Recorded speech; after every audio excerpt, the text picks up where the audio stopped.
اقول لك عرفت كام واحده عليا؟ نمت مع كام واحده غيري. الخيانة الزوجية موضوع بيتعمل كتير في الأفلام المصرية، لكن كل الأفلام دي بيظهر فيها نمط واحد، بداية من المشهد الكليشيه ده في فيلم شارع الحب. اخرج بره يا مزيكاتي يا آلاتي يا فلاح، غلي الدم في عروقي خنقتها وهربت. فيلم الخائنة نادية لطفي بتنتحر بمسدس جوزها بعد ما واجهها بخيانتها. ليه عملت كده؟ نوال في نهر الحب بترمي نفسها قصاد قطر. في فيلم ارحم حبي شادية بتخون جوزها وبتعمل حادثة أول ما بتقرر تسيب البيت.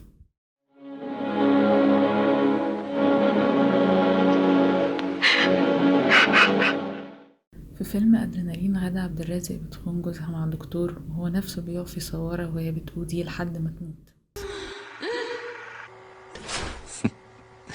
اضطريت اريحها خالص. ملاحظين النمط هنا؟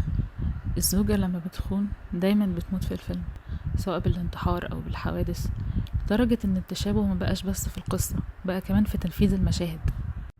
المشهدين دول من فيلم ساحر النساء وفيلم فضيحة في الزمالك، والاتنين بيحصلوا بعد ما الزوج بيكتشف خيانة الزوجة ويواجهها بيها.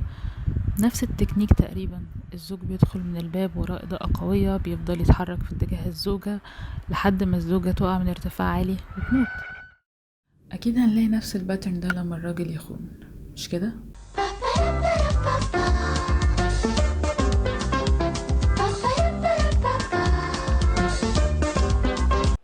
وماي بيرسونال فيفوريت رنة خلخال.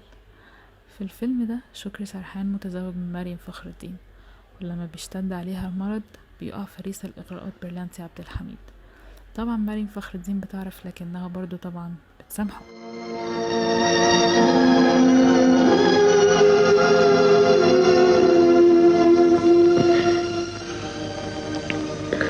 حقك عليا. المشكلة الحقيقية ان دي نفس قصة فيلم ساحر النساء مع عكس الأدوار. في ساحر النساء الزوج بيشتد عليه المرض، الزوجة بتستسلم لإغراءات راجل تاني، وفي النهاية الزوجة بتموت. بس في رنة خلخال طيب حد عنده تفسير للاختلاف ده؟